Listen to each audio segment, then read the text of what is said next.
Estás viendo Política TV.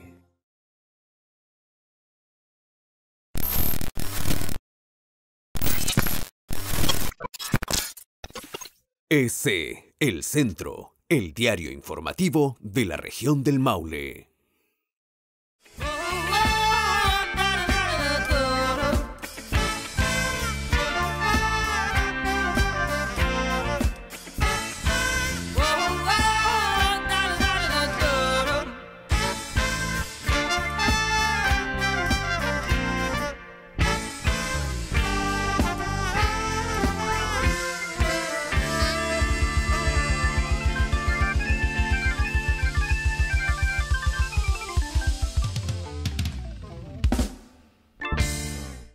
Muy buenas noches, amigas y amigos. Muy buenas noches a todos. Hoy nuevamente estamos aquí, en Justicia para Todos, por las pantallas de Política TV. Somos un medio independiente y pluralista. Nuestro programa de hoy busca acercar el contenido del mundo laboral en un lenguaje simple para cada uno de ustedes en su casa, para que pueda ir entendiendo qué es lo que está pasando en el mercado laboral, qué es lo que está pasando también a nivel constituyente, cuáles son las recomendaciones que podríamos ver de un experto en la materia. Y qué mejor que tenemos hoy, aquí, en Justicia para Todos, a un doctor en Derecho del Trabajo, un excelente profesional. Aparte de eso, es decano de la Facultad de Ciencias Jurídicas de la Universidad de Talca, un hombre con vasta trayectoria, don Rodrigo Palomo Vélez. Bienvenido aquí a Justicia para Todos. ¿Cómo estás, Rodrigo? Hola, Nicolás. Muy bien. Muchas gracias por la invitación a conversar hoy día sobre temas variopintos vinculados al mundo del trabajo. Sí, tenemos un escenario que se mezclan. Normalmente, cuando se habla del mundo laboral, doctrinariamente se puede generar una especie de aislación, ¿verdad?, de las distintas variables, pero estamos en un momento político bastante interesante en nuestro país. Tú, como experto en esta materia, con la guía que se le da también a la tremenda institución que es la Facultad de Derecho de la Universidad de Talca, con la central de estudio también que tiene la Universidad de Talca en materia laboral, ¿cómo han visto este tránsito desde el estallido social hasta la fecha en materia laboral? Quizás y poner un poco con respecto a las recomendaciones que hemos hablado, que hemos visto de la Organización Internacional del Trabajo, Rodrigo. Sí, yo creo que hoy día estamos en un escenario inédito para la historia de Chile en términos laborales. Yo creo que nunca nos habíamos enfrentado a una situación, a un torbellino de cambios, ¿verdad?, de circunstancias muy complejas que han confabulado en un momento histórico para abordar el tema laboral desde sus distintas perspectivas.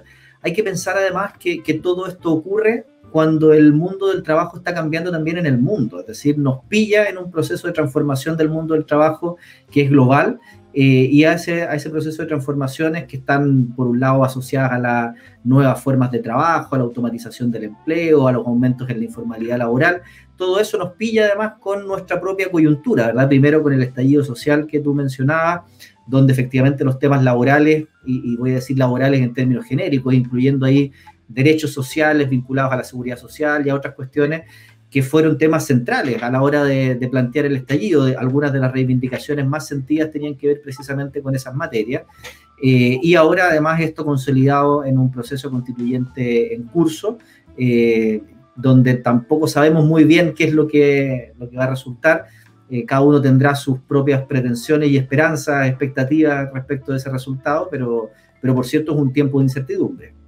Hay varios elementos que a lo largo del tiempo se ha cuestionado como carencias dentro de la legislación laboral, en especial con respecto al mundo sindical. Ha habido siempre una especie de exigencia desde las organizaciones sindicales y también desde la OIT para que Chile pueda implementar de una mejor medida o con más herramientas a las organizaciones sindicales para darles un mayor poder en relación también a la capacidad de negociación e influencia en el mundo del trabajo. Con los constituyentes que fueron electos, que es bastante misceláneo, pero podemos convenir que aquellos que son independientes tienen una tendencia más hacia la izquierda, podríamos considerar entonces que vamos apuntando a fortalecer también, o podría ocurrir eso en la nueva Constitución. ¿Qué crees tú, Rodrigo? Yo esperaría que sí, no podría garantizarlo, pero creo que mirando un poco cómo quedó constituida la convención, es posible que efectivamente haya una mirada distinta del mundo del trabajo. Ahora, qué tan distinta no lo sabemos, y eso dependerá también de los espacios de acuerdo y también de las propias ideologías que vengan detrás de esta lógica. Pero yo creo que hay dos cosas que son importantes aquí vinculadas al trabajo y a la nueva constitución que tendremos. Una es que, sin duda, el trabajo, creo yo, va a ocupar un lugar más central del que hoy día tiene en la Constitución. Hoy día el trabajo está bien relegado en la Constitución y yo creo que eso va a cambiar. Yo creo que efectivamente la centralidad del trabajo va a ser distinta de la que teníamos hoy día o de la que estábamos acostumbrados. Digo hoy día, pero uno mira para la historia de Chile para atrás y nunca fue tan distinto. En realidad hemos tenido siempre un sistema más o menos parecido de poco respeto, de poco espacio a la autonomía colectiva, a la libertad sindical, sí. Que por cierto se intensifica en un momento histórico, se intensifica a propósito de la dictadura, pero no es que surja ahí, esto venía desde 1919 y siempre estuvo, lo que pasa es que se hace más patente en el plan laboral. Yo creo que efectivamente va a haber un cambio, y la segunda cuestión que quería comentar es que yo creo que efectivamente ese cambio va a ir por el lado de los derechos colectivos. Yo creo que esa es la gran deuda pendiente que tiene nuestro sistema de relaciones laborales, mucho más que lo que pueda tener que ver con derechos individuales, donde han ido haciéndose cambios. La mayoría de los ajustes de las reformas de la concertación y también de los gobiernos del presidente Piñera han tenido que ver más bien con derechos individuales. Sí, efectivamente, lo que tú mencionas, si uno lleva un poco más a la aplicación o también del mundo laboral, efectivamente se ha ido robusteciendo poco a poco a lo largo del tiempo los derechos individuales, los colectivos sí. La reforma laboral planteada en el gobierno de la presidenta Bachelet fue un mix bastante extraño, ¿no? Yo creo que en la práctica no logró el propósito que buscaba, que era generar una mayor sindicalización, ¿verdad? Y una mayor fortaleza de la organización sindical.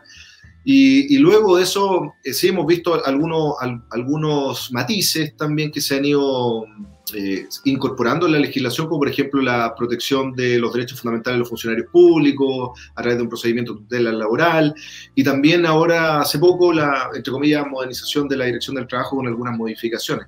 En ese contexto sí podemos consensuar que han habido algunas modificaciones o algunas líneas, pero hay también algo. ¿No crees tú que de todas maneras tenemos una deuda con respecto a la educación cívico-laboral en general de los empleadores y también de las organizaciones sindicales?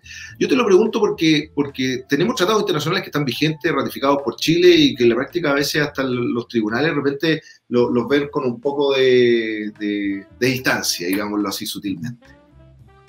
Absolutamente, yo creo que es un gran problema nuestro. Ahora, es un problema que en general es bien compartido en países latinoamericanos y en países en vías de desarrollo en general, que tenemos poca cultura laboral y tenemos poca cultura de derechos sociales en general. Y eso es desde cuestiones tan básicas como, por ejemplo, cuando recibimos nuestras cartolas mensuales de la AFP o nuestras propias liquidaciones de remuneración, muy pocas veces las miramos. No estamos acostumbrados a ver, oye, efectivamente corresponde a lo que me tenía que tocar o no, o cómo van eventualmente mis fondos previsionales. No tenemos esa lógica. De hecho, lo mismo, digamos, yo creo que no he mirado mis cartolas, bueno, la he mirado ahora a propósito de los retiros, pero antes, ¿verdad?, de que esto ocurriera, no miraba, porque era un tema que no tenía incorporado en mi lógica diaria. Y en otros sistemas, efectivamente, los trabajadores tienen más conciencia de sus derechos, pero tienen más conciencia de sus derechos porque también tienen más conciencia de que pueden hacerlos valer. En el caso chileno, el trabajador asume de alguna manera, y eso es una cuestión que está hasta sociológicamente demostrada, asumen que tienen poco margen de reclamo, ¿verdad? Que les va a ir mal en general si reclaman, sobre todo cuando está vigente la relación de trabajo.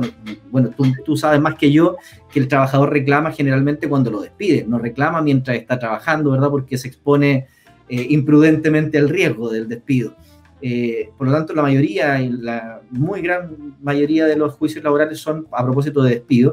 Por lo tanto, el trabajador ahí le empiezan a preocupar sus derechos. Ahí se empieza, ¿verdad?, a meter más en esta cuestión. Y hay efectivamente ese desconocimiento que tú mencionas. Y del otro lado, ¿verdad?, de los que tienen que resolver los conflictos, también hay una suerte de atrincheramiento en la norma interna, es decir, en resolver con lo que tengo a mano, que es el Código del Trabajo o que es eventualmente el Estatuto Administrativo si se trata de algún problema del sector público, y muy poco respecto de la batería completa de fuentes que podríamos aplicar. Los tratados internacionales, lo que tú mencionas, es un ejemplo evidente. y tenemos tribunales laborales especializados en buena parte de nuestras comunas, donde pensaríamos que los jueces saben más de derecho del trabajo que un tribunal de competencia común, pero hay esa resistencia, y cuando aparece por ahí en algún fallo un tratado internacional, es como un argumento de refuerzo, es como para decirle, bueno, y también me baso en esto, pero si le saco el tratado resuelvo de la misma manera, digamos, no es que haya sido ese el argumento de fondo. Claro, y eso pasa incluso con los convenios de la OIT, que son los que deberían estar más ahí a la mano, pero claro, empiezan todos los problemas de que será aplicable directamente o tengo que esperar a que lo modifique la ley, etcétera, y se dan vuelta y en definitiva aparece como un argumento de autoridad, un argumento como podría ser una referencia a un libro de algún autor, más que una decisoria litis, ¿verdad? Un argumento que diga yo con esto resuelvo, y aquí encuentro el derecho que se está vulnerando. Entonces, es cierto, efectivamente, y considerando que en nuestra Constitución los tratados internacionales que se encuentran vigentes y ratificados se incorporan y tienen también una categoría, algunos dicen supraconstitucional, ¿verdad? Y más cuando se tratan de derechos humanos. Y su incorporación y vigencia está al mismo nivel o superior al de la Constitución. Entonces llama la atención que cuando se realiza este razonamiento jurídico para poder resolver las controversias en los tribunales, se utiliza como un argumento accesorio y no como un argumento base para las relaciones laborales. Pero eso va también de la mano con lo que tú mencionabas, la educación que nosotros, sociológica que tenemos como chilenos, está muy distante a nivel laboral de quizás otros países con un mayor desarrollo cívico-laboral, donde no tenemos esta cultura de estar revisando las liquidaciones, como tú mencionas, viendo cómo están los fondos de pensiones, quizás también saber cuáles son nuestros derechos y también nuestros deberes como trabajadores o como empleador. Ahí se genera todas estas carencias que estamos conversando. Y ahí, en ese mismo contexto, sabemos que hay varias carencias, hay varias cosas que pueden ir al debe, pero en general en lo que dice relación con los derechos individuales ha habido un avance bastante positivo, digámoslo así. Por un lado, el sector más empresarial aboga por flexibilidad laboral, busca que exista un poco más de flexibilidad laboral para que pueda tener mayores jornadas más largas, quizás, o multifunciones también de los trabajadores, quizás algunas restricciones un poquito menores en materia de seguridad y de salud y protección en el empleo.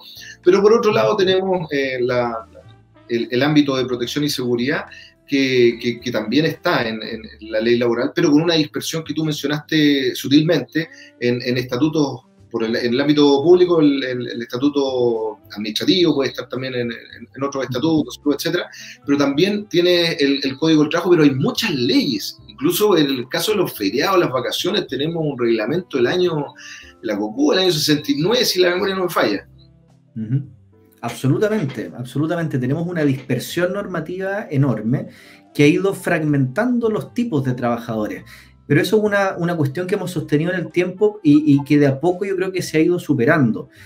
Por un lado, tú mencionabas también un buen ejemplo, esto de que ahora sea procedente ya por ley, que no haya que estar peleando en los tribunales la acción de tutela respecto a los funcionarios públicos, pero son cambios que han sido resueltos, ¿verdad?, en definitiva en el nivel legal, porque ha sido una batería de juicios, ¿verdad?, de muchos años en esa lógica que terminan en definitiva laboralizando buena parte de la función pública. Y esto lo mismo pasa con las contratas y la confianza legítima, con los falsos honorarios en el Estado, con la aplicación de la ley de subcontratación en el Estado, etc.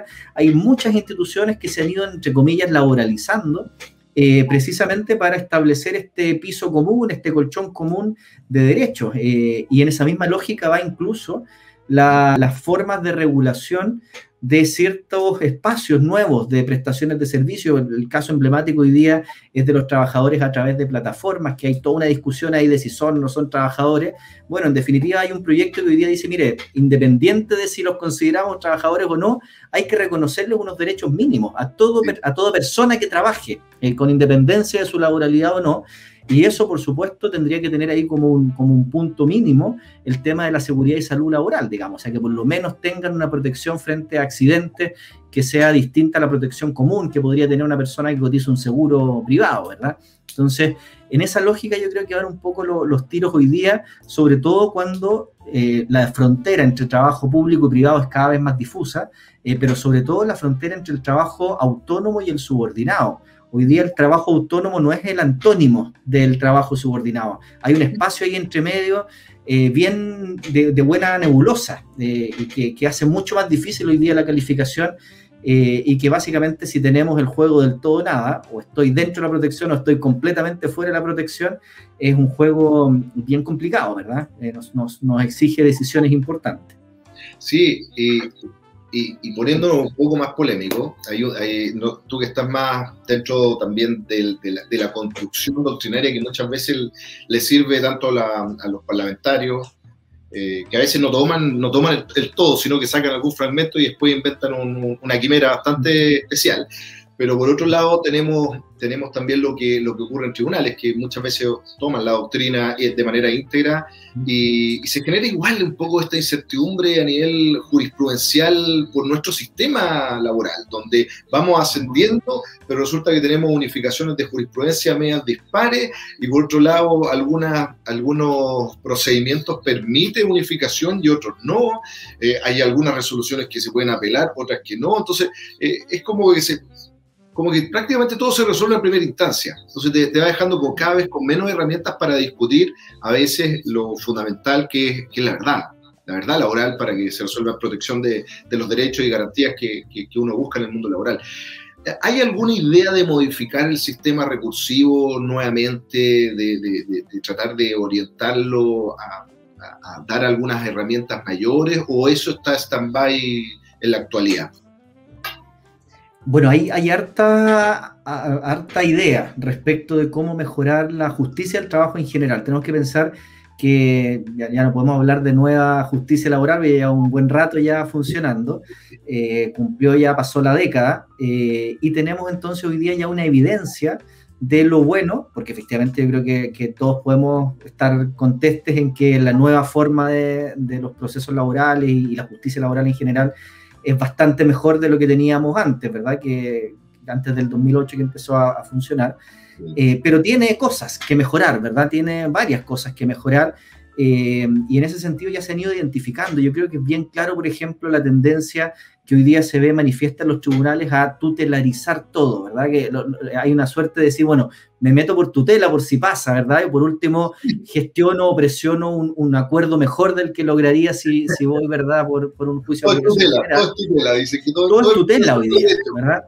Claro, entonces eso es una cuestión que es evidente y algo hay que hacer respecto de eso, porque efectivamente está distorsionando la figura, ¿verdad? Que ya no está en la lógica que inicialmente pretendíamos. En la misma lógica de la tutela hay un espacio que ha quedado también evidente de desprotección, que es el estadio precontractual. ¿Qué pasa con las ofertas laborales que pueden ser discriminatorias y todo lo que pasa antes de que surja la relación laboral, que es un espacio que queda fuera de la tutela y donde lo único que sería posible es o el reclamo para que le pasen una multa, o si quiero ir a molestar más voy a un recurso de protección?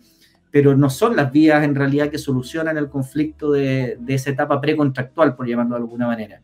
Eso por un lado, pero también el mismo monitorio, que es un juicio que también era relevante para los temas laborales, ha mostrado también varias falencias. Hay un cuestionamiento grande a la lógica monitoria, es decir, a que el juez pueda efectivamente resolver de plano, ¿verdad? Y a partir de ahí empezar la discusión y los espacios que hay. El análisis de prueba. Sí, eso es notable. Exacto. Entonces esa es una lógica además que está pensada para juicios inicialmente civiles y comerciales, donde lo que estábamos pensando eran pequeñas cuantías nomás, pero claro que de a poquito el legislador laboral ha ido ampliando esta lógica monitoria a conflictos que no tienen nada que ver con esa premisa inicial. Y hoy día, por ejemplo, buena parte de los conflictos colectivos van por la vía monitoria, y eso también es súper raro, es decir, bueno, ¿cómo en este espacio de tiempo tan cortito, con esta poca cantidad de antecedentes, el juez tenga que resolver cuestiones que son complejas? Y claro, ¿qué hace el legislador? Dice, bueno, entonces en vez de que resuelva ahí en acto, le voy a dar 3 días para resolver. Pero eso no es una solución, ¿verdad? El darle 3 días al juez para que resuelva un conflicto que puede ser sustancialmente complejo, no es la vía. Y lo mismo pasa con los recursos. Yo creo que la discusión que surgió al inicio de la reforma y que hoy día está de nuevo muy en boga, es en la improcedencia de la apelación, cuando ya no se pueden alegar los hechos en segunda instancia, ¿verdad? También tenemos la astucia de nuestros colegas que camufladamente en las nulidades tratan de pasar alguna... claro, entonces se transforma muchas veces. Ahí en los recursos, porque el sistema de recursos en materia laboral, el recurso de nulidad, es de derecho estricto Exacto. Y es muy técnico. Entonces lo que tú dices es verdad. En general, lo que se hace cuando se utiliza la causal de la sana crítica es buscar una apelación en general. Y ahí lo que sí puedo rescatar es que la Corte ha buscado también una exigencia mayor en cuanto a los subprincipios de las reglas de la sana crítica, porque ya no basta que te digan la lógica, las máximas de la experiencia, los conocimientos científicamente afianzados, lo cual resulta ser como... es como todo y nada a la vez, claro. Mucha poesía, mucha arte. Claro, entonces ahí hay un espacio también importante, tú mencionabas otra cuestión, que es el tema de tener criterios jurisprudenciales claros. O sea, cuando tenemos una unificación que no unifica, y hay casos emblemáticos, o sea, de una semana para otra cambian los criterios y la semana siguiente vuelven a la anterior, y esto por la integración que tenga la sala respectiva, es una cuestión que en realidad no sirve de nada el recurso, en definitiva. Es un recurso además que no genera efectos para el resto, sigue siendo con un efecto relativo. Por lo tanto es bien complejo. Hay un estudio de un profe de la Católica que muestra además cómo falla cada uno de los ministros y cómo falla cada uno de los abogados integrantes y cómo eso tira la balanza de un lado para otro. Entonces es bien yo creo que ahí hay que meter mano, digamos, al recurso de unificación de jurisprudencia para ver efectivamente de dónde sacamos los criterios. Ahora, efectivamente lo que lleva unificación es lo menos, ¿verdad? Queda fuera todo lo que partió con monitorio, y cuántos trabajadores están dispuestos a seguir la pelea o cuántas empresas están dispuestas a seguir la batalla hasta el final, digamos. Esa es otra cuestión. Muy poco, aparte que la etapa de conciliación también, si bien es obligatoria en primera instancia, después se transforma en algo recurrente también, por la carga laboral, claro, etcétera.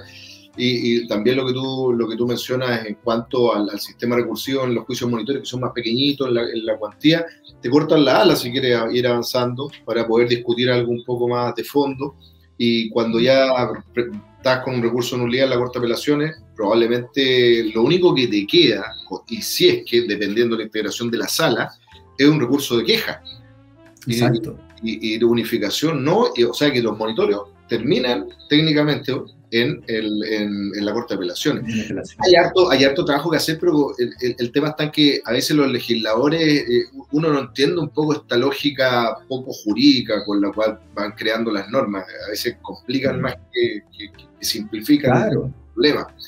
Y piensa, por ejemplo, en el tema de la cobranza, que es otro gran problema. El tema laboral está más o menos trabajado a nivel de declarativo, pero podemos quedar con una linda sentencia y ahí después entramos al páramo de la cobranza. Digamos que podemos estar un montón de años en eso. Sí, y ese efecto es bastante importante en el procedimiento de cobranza, cuando a veces la estrategia jurídica, tú demandas, por ejemplo, al empleador, pero no demandas a la unidad económica completa, después en cobranza te quedas sin poder cobrarle a donde el empleador transfirió todas las lucas para todos lados. Entonces, ahí ya estás viendo una especie de fraude procesal o comercial, o como tú lo quieras llamar, para ocultar el patrimonio. Y no hay ninguna vía tampoco en la práctica para poder cobrarlo, salvo que sea por cobranzas previsionales que ahí pueden decretar el arresto del representante legal, pero en general no hay otras vías tan importantes, ¿verdad? Hay mucho trabajo ahí en cobranza por hacer. Vamos a ver qué es lo que va a pasar. Hay otros procedimientos también que se quieren modificar, como el procedimiento civil, ¿verdad? Entonces van a haber harto detalle.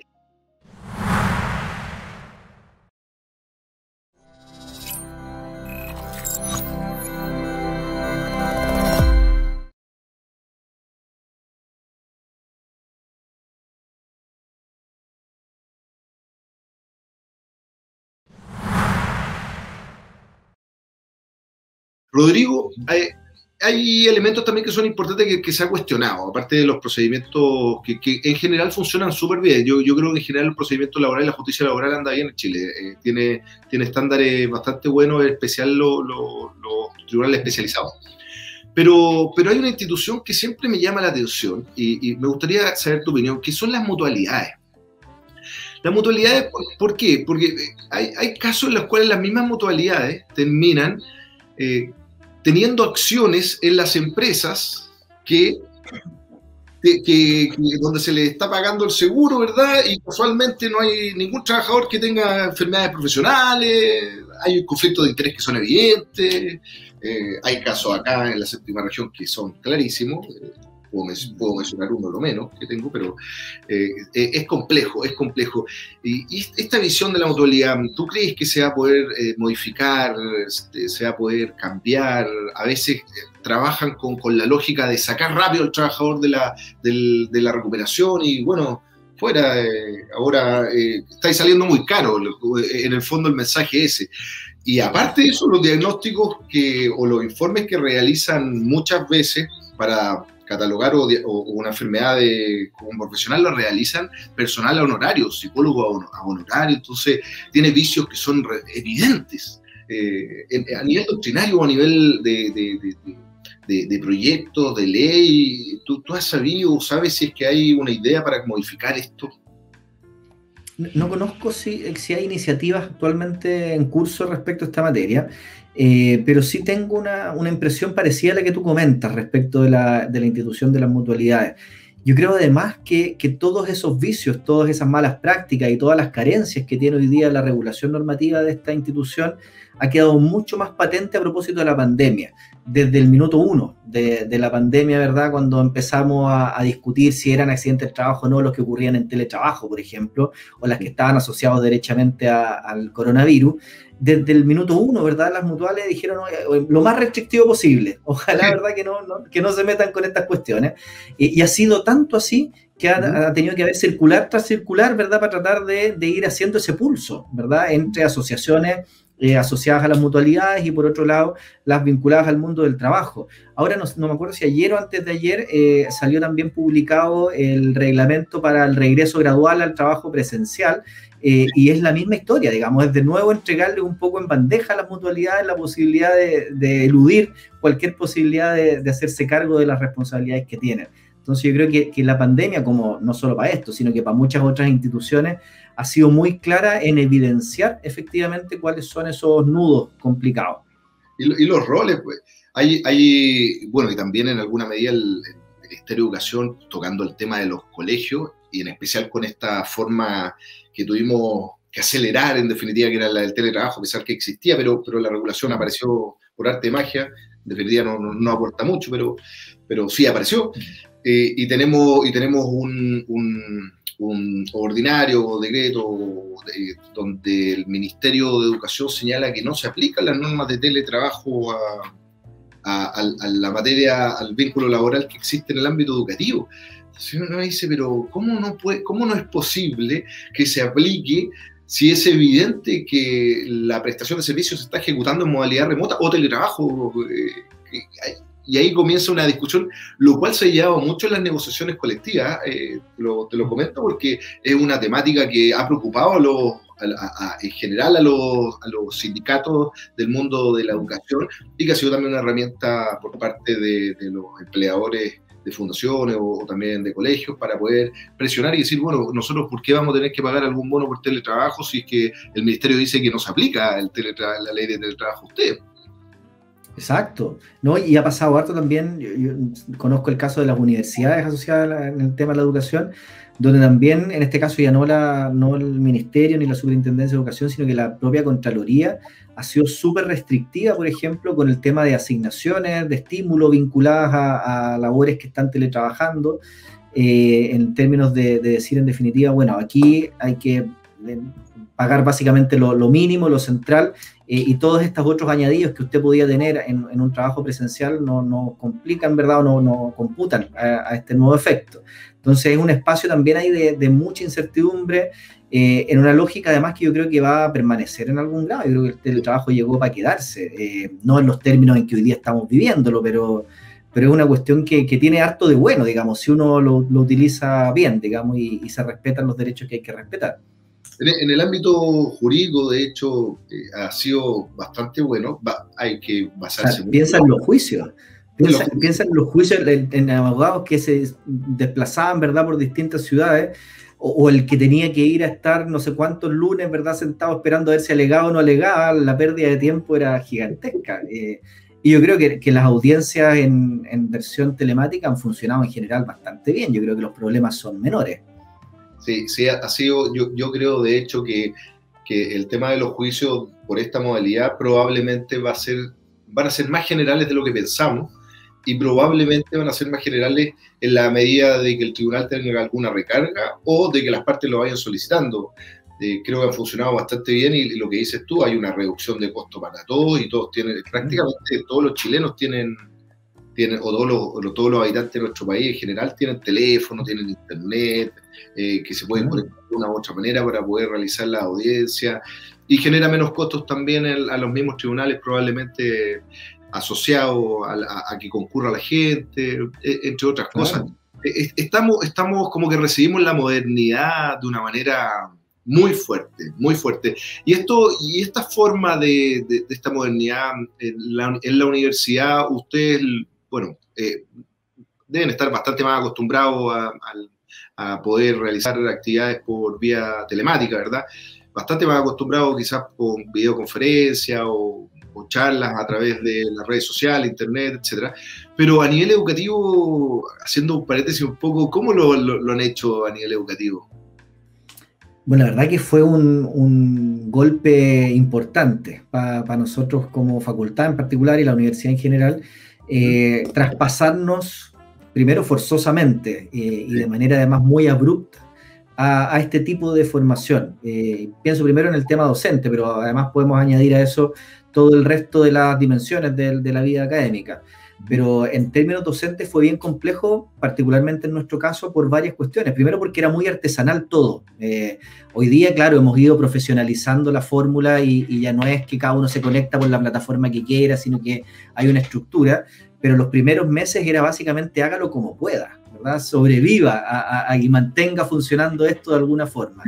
Y de a poquito, claro, le fuimos dando un poco más de consistencia. Pero también teníamos detrás dificultades importantes tanto por los profesores como por los estudiantes. En el caso de los profesores, la dificultad mayor, diría yo, era la dificultad tecnológica para algunos, ¿verdad? Que nunca habían estado conectados y que requerían mucho soporte para poder llevar adelante una clase, pensando en una clase que sea solo pinchar el audio y el video. No le pedimos más, ni compartir pantalla, ni hacer grupo, ni otra cosa.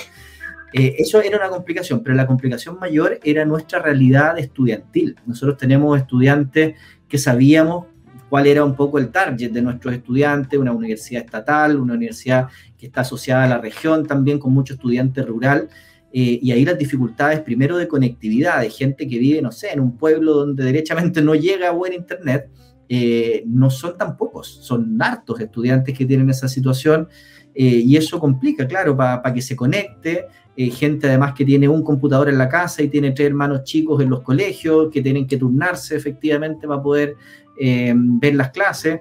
Nos obligó a repensar todo el modelo, digamos, a no poder obligarlos a estar presentes, a que estén todo el rato ahí, porque a lo mejor en ese rato están ayudando en otra cosa o no tienen la disposición en ese momento del computador. Y eso nos significó darle vuelta a la forma, a la metodología, a las formas de evaluación también, ¿verdad? Nosotros básicamente evaluábamos con pruebas escritas y orales y tuvimos que readecuar todo esto a esta nueva dinámica, hasta el examen de grado. Piensa tú que hoy día está siendo todavía virtual. Entonces, eran cuestiones muy clásicas, ¿verdad? Yo no me hubiera imaginado jamás que el examen de grado iba a ser online. Y aquí estamos, ya llevamos como 3 temporadas en la misma lógica virtual. Yo creo que la gente se pone más nerviosa, los estudiantes se deben poner más nerviosos ahí estando en el momento. Imagínate, tienen problemas de internet o se queda pegada la pantalla y está tratando de dar alguna respuesta. Esa tensión yo creo que se debe generar, debe ser bastante alta. Bueno, No, claro, y además tú ves al listado de gente que está mirando, porque antes los exámenes, no sé, entraban 4 personas, 3 personas, y ahora tienes, no sé, 30, 40 personas conectadas mirando tu examen. Cambió la lógica, yo creo, de esta examinación y hoy día están más acostumbrados, pero los primeros fueron bien difíciles. Y tomando un poquito la misma lógica de la evolución del ejercicio de, bueno, la docencia, el derecho, la enseñanza del derecho, y ahora nosotros sabemos que en Chile normalmente vamos unos 5 a 10 años atrasados a nivel jurídico con lo que está pasando en Europa. Quizás ahora se está acelerando un poco más. Pero en la Facultad de Derecho hay alguna cátedra buscando incorporar las nuevas tecnologías al mundo del derecho en específico, viendo también lo que viene esto de la inteligencia artificial o neurociencia y de derecho, ciberderecho, la ciberseguridad con el derecho. ¿Hay alguna visión también en esa línea, en la línea del futuro, que ya es más presente, ¿verdad? ¿Qué piensas tú al respecto, Rodrigo?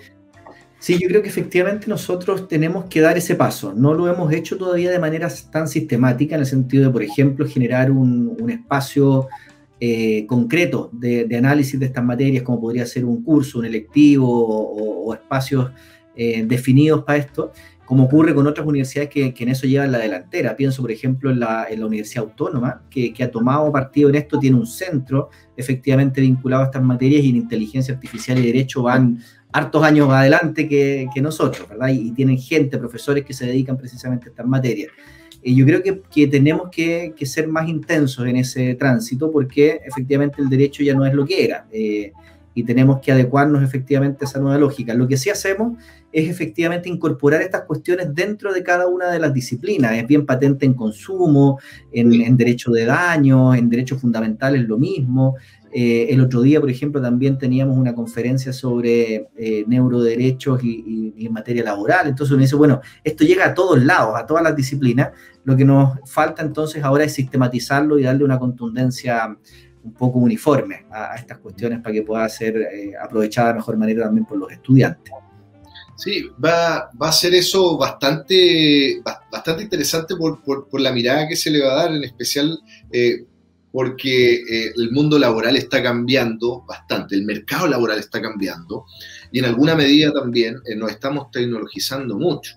O sea, probablemente hace 10, 20 años pensábamos que las máquinas no iban a reemplazar tan rápido algunas funciones del ser humano, pero vemos un caso particular, las cajas de los supermercados, o de los supermercados, ferreterías grandes, ¿verdad? Cadenas, José, Terici, no sé, tienen ya cajas que son de autoservicio. Entonces están desplazando al trabajador a realizar otro tipo de labores y acotándolas. ¿Cómo reacciona también el mercado laboral a esta dinámica donde el empleador se adapta más rápido, al parecer, para reducción de costos, para modificar también esta forma de entender la compra, como tú bien dijiste, el consumo, pero que está asociado absolutamente al mundo laboral, porque mientras más máquinas están funcionando, normalmente menos trabajadores hay, ser humano. Entonces, ¿qué va a pasar ahí? ¿Cómo vamos? Se nos va achicando el espacio para trabajar, ¿verdad? O las áreas. Claro.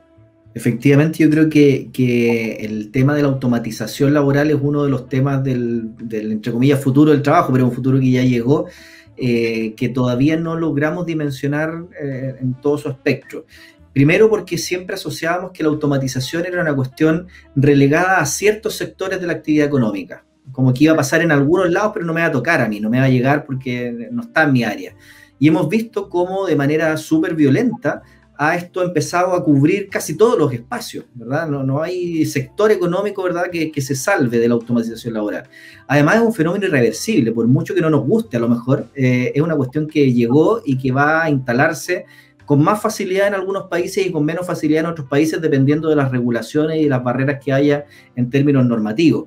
Yo creo que en el caso chileno es un caso emblemático de esos terrenos fértiles para que la automatización llegue y se instale con harta facilidad, ¿verdad? Porque no tenemos un contrapeso como podría ser el contrapeso sindical que le haga un poco frente, como lo mismo podría pasar con la flexibilidad laboral. Es decir, hoy día yo creo que no hay ningún laboralista o defensor de derechos laborales que se niegue en absoluto la flexibilidad. Estamos en el año 2021 y la flexibilidad existe y va a seguir existiendo. Y es necesaria. Tenemos que tratar de, y es necesaria. Y además en algunos casos es incluso requerida por los propios trabajadores, ¿verdad? Vuelvo al caso de los trabajadores de plataforma, lo que más dicen, ¿no? Ok, yo soy laboral, pero no me venga a poner jornada, ¿verdad? No me ponga un horario, ¿verdad? Reclaman, reivindican precisamente esos espacios de flexibilidad. Pero claro, hay que ponerle un contrapeso. Esto no puede ser la imposición de uno sobre otro puramente unilateral. Y en ese sentido yo creo que ahí tenemos que avanzar. Y eso yo creo que exige un rol del Estado mucho más fuerte. Es decir, no podemos esperar que sea el propio mercado el que se regule. Tiene que haber un espacio también, por ejemplo, un compromiso estatal de capacitación o de reconversión laboral. Trabajadores que van a tener que capacitarse en un nuevo oficio, ¿verdad? Porque el suyo desapareció con las máquinas. Y eso es una realidad que está ocurriendo. Y no podemos esperar que sea la propia empresa quien haga eso, porque no le corresponde y lo más probable es que no lo hará.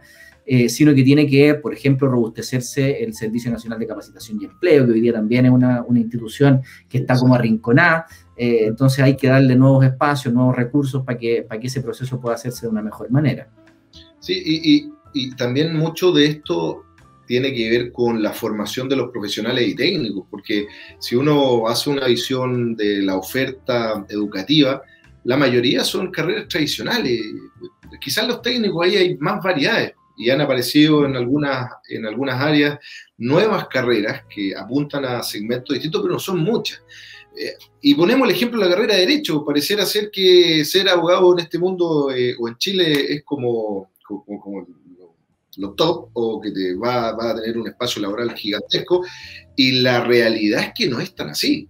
Es un mercado que está en general saturado, quizás también con el mercado de los ingenieros comerciales, son carreras que son tradicionales, pero que en definitiva el mercado laboral cada vez se va achicando mucho más. Entonces, en esa medida también probablemente, como tú bien decías, es el gobierno, el Estado, el Ministerio de Educación también tiene que ir poniendo algunos incentivos para ir orientando también a qué tipo de Estado queremos ser. Quizás apuntando a ciencia, innovación y tecnología pueden haber otras modificaciones.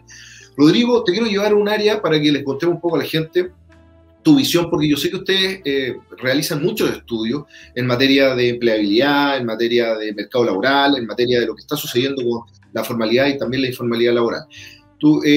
El año 2019 fue un año especial, especialmente muy marcado por la contingencia social, luego el 2020 por la pandemia y también con los temas políticos, el 2021, ¿para qué decirlo? Ahora han ocurrido algunos elementos como los retiros de la AFP, los fondos de la AFP, que han hecho ver, entre comillas, una especie de veranito de San Juan en lo laboral.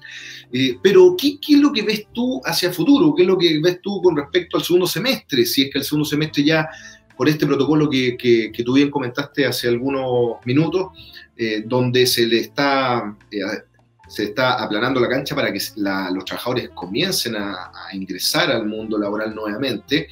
Pero ¿qué va a pasar con el tema del desempleo? Porque hay muchas pymes que reventaron, quebraron, no tuvieron el sostén para poder mantenerse.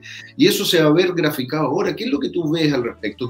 Los datos estadísticos, los estudios que ustedes tienen. ¿Cómo viene el segundo semestre? ¿Cómo viene el próximo año desde tu mirada laboral y también como un análisis económico que podríamos darle? Sí, bueno, conversábamos efectivamente que el pronóstico a corto y a mediano plazo no es muy auspicioso. Tenemos una crisis que todavía está ocurriendo, una crisis primero social, que deriva también en una crisis económica importante asociada al estallido, y que después ya termina de consolidarse con la crisis sanitaria que hoy día estamos viviendo. Todos esos elementos sin duda han confabulado contra el mercado de trabajo, y hemos dicho también en diversos espacios que las respuestas estatales respecto de estas crisis no siempre han sido las mejores o no han sido necesariamente suficientes. Pensando, por ejemplo, en la misma ley de teletrabajo, que es una ley que surge con la emergencia, pero que va a quedar en el régimen de normalidad, pero particularmente la ley de protección del empleo, que hoy día mismo veíamos que ya se extendió hasta septiembre, la han ido aplazando, ¿verdad?, cada cierto tiempo, pero que básicamente supone echarle mano a otro chanchito, ¿verdad?, a los fondos de cesantía para salir, para intentar sortear la crisis. Por lo tanto, efectivamente es desvestir un santo para vestir otro. Y por cierto, sobre la espalda de los trabajadores.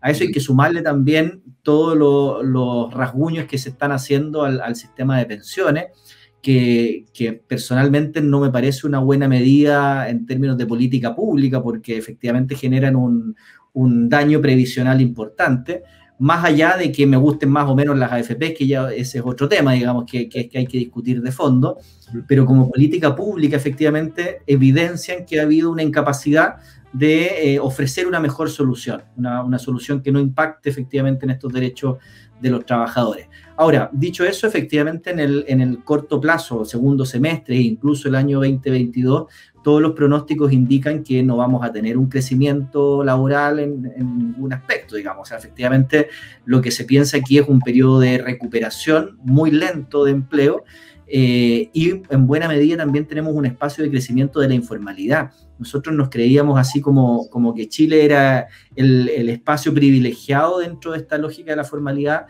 laboral versus nuestros vecinos, que tienen tasas mucho más altas, pero hemos visto de manera bien impresionante cómo esos números han crecido y cómo la informalidad se ha encostrado en nuestro sistema. Hoy día ya no es una excepción, hoy día es una cuestión relevante, y también con pretensiones desde la informalidad. Hoy día uno le pregunta muchas veces a trabajadores informales si quiere formalizarse y dicen que no, porque pierdo bonos, porque pierdo no sé qué, el IFE, y una serie de otros beneficios estatales.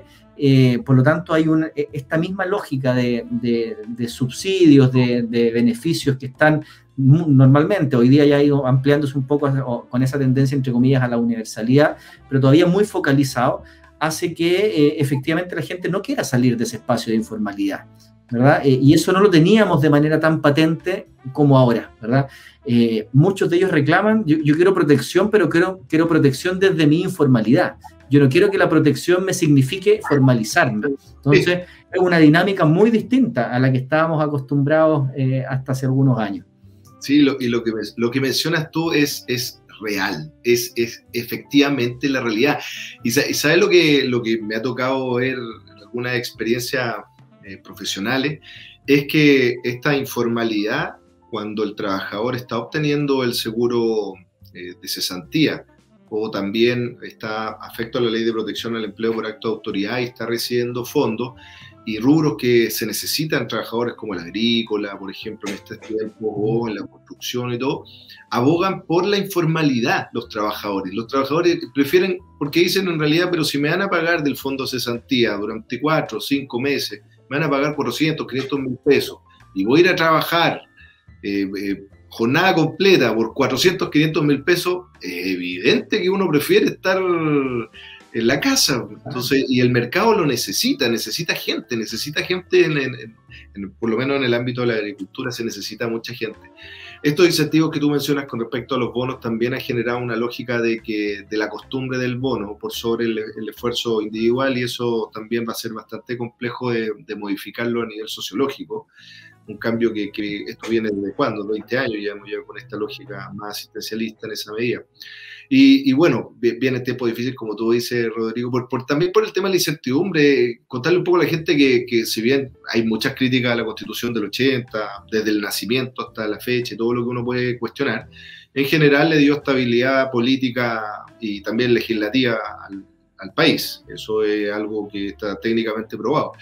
Pero ahora con la Convención Constituyente y su composición miscelánea, por colocarle algún calificativo, nos lleva a una incertidumbre galopante para este segundo semestre y el próximo año, donde podemos esperar de todo. Y ahí, ¿qué es lo que has podido tú observar en cuanto al comportamiento empresarial? Vimos al presidente de la CMPC, a Sutil, haciendo comentarios de una manera, después de otra manera, que son un poco contradictorios. ¿Cómo ves tú que el empresariado va o debería reaccionar con esta incertidumbre? A ver, yo la verdad es que bueno, efectivamente las declaraciones que tú comentas fueron muy desatinadas, ¿verdad? Y yo creo que no necesariamente representan lo que los empresarios en general puedan pensar. He tenido algunas buenas experiencias, yo con espacios de diálogo social. Particularmente ahora mismo estamos en un consorcio precisamente para buscar mecanismos para salvar el tema de la informalidad. y también en otro sobre diálogo social que convocó ICARE. Y la verdad es que he visto que hay un espacio bien racional de entender que estamos en una crisis sin precedentes, entender que hay incertidumbre y que hay que tomar resguardo, pero también hay harta conciencia de que estamos en un mundo distinto, no solo en un Chile distinto, sino que en un mundo distinto, que eso supone reajustar algunos comportamientos empresariales y hacer concesiones que a lo mejor 5 años atrás no hubieran estado dispuestos a hacer. Yo espero que efectivamente ese sea el espíritu de esta nueva conversación que hay que tener, de buscar puntos de consenso. Yo creo que aquí no se trata de pasarle la planadora de unos sobre otros y de que unos ganaron y otros perdieron.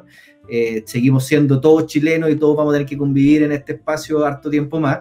Entonces yo más bien me quedaría con esa lógica. Yo espero que esas declaraciones de Sutil sean el fragor de la declaración pública, y que hay detrás de ellos también empresarios que estamos acostumbrados a demonizarlo, yo creo que, y sobre todo ahora.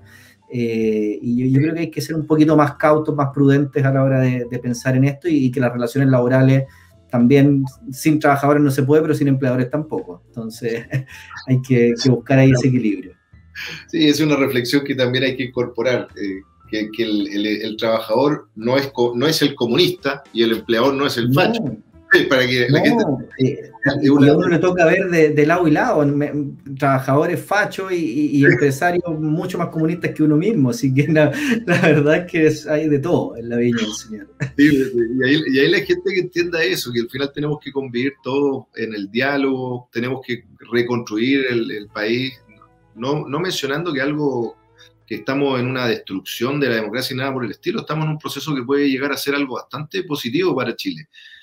Bastante positivo. Tenemos un proceso democrático que lo cierto es que en la historia de Latinoamérica no existió de esta forma, y si se logra concretar con un diálogo, quizás también no con la alegoría de Daniel Stingo que tuvo en su oportunidad, sino con un diálogo más amistoso de consenso, podemos construir un país realmente maravilloso y mejor de lo que lo teníamos, ¿verdad? Sí, Rodrigo. Yo creo que efectivamente esas declaraciones son todavía viscerales, muy recientes a lo que ocurrió, pero que tendrán que ir sopesando en el tiempo, digamos, cuando ya la cosa empiece a funcionar. Rodrigo, te queremos agradecer tu tiempo. Sabemos que eres un hombre muy ocupado desde la academia hasta lo profesional, las conferencias. Es una labor del día a día gigantesca. Tengo la fortuna de conocerte hace bastante años y sé el tremendo profesional que eres y la dedicación que le tienes a tu trabajo y a tu vocación. Muchas gracias por tu tiempo, tienes desafíos bastante interesantes y maravillosos. Aquí vamos a despedir el programa. ¿Qué te gustaría transmitirle también a la gente del mundo del empleo, las organizaciones sindicales? Un último mensaje también a aquellos estudiantes que se van a incorporar también al mundo laboral.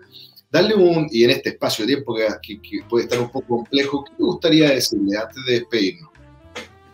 Me gustaría transmitir un mensaje positivo, un mensaje de esperanza, de insistir en que estamos en un momento inédito, que por cierto nos ha generado tensiones, nos ha generado alguna incertidumbre, pero confío en que seremos capaces efectivamente de lograr un acuerdo social que nos permita convivir de mejor manera en el próximo tiempo. Y creo que en ese acuerdo social el trabajo debe ser central. Efectivamente, esta nueva regulación tiene que pensar en que buena parte de las personas que convivimos en este país somos o seremos trabajadores, y por lo tanto esta lógica de la centralidad del trabajo debería ser la que nos convoque en ese debate.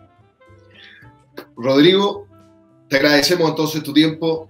Están las puertas abiertas aquí en Justicia para Todos y también en Política TV. Nosotros somos un medio digital independiente y pluralista, buscando acercar a las autoridades y a aquellas personalidades que pueden aportar un poco más con su experiencia y conocimiento, en palabras simples, a la gente, a la ciudadanía, y que poco a poco vayamos recogiendo este conocimiento, educándonos y poder tomar las mejores decisiones para, no solamente a nivel individual, sino también a nivel de nuestra colectividad, porque estamos inmersos en una sociedad y no somos islas en este mundo.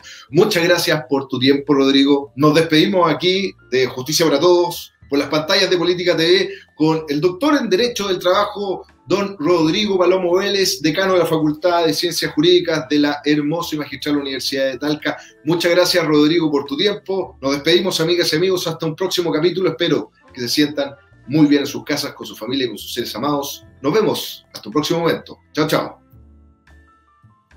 Este espacio es presentado por Estudios Legales, especialistas en Derecho Laboral y Derecho Regulatorio de los Recursos Naturales. Visítanos en www.estudiolegales.cl o escríbenos a contacto@estudiolegales.cl. Inmobiliaria Los Bellotos. Construye tu biorefugio. Contáctanos al +569 56 46 90 76.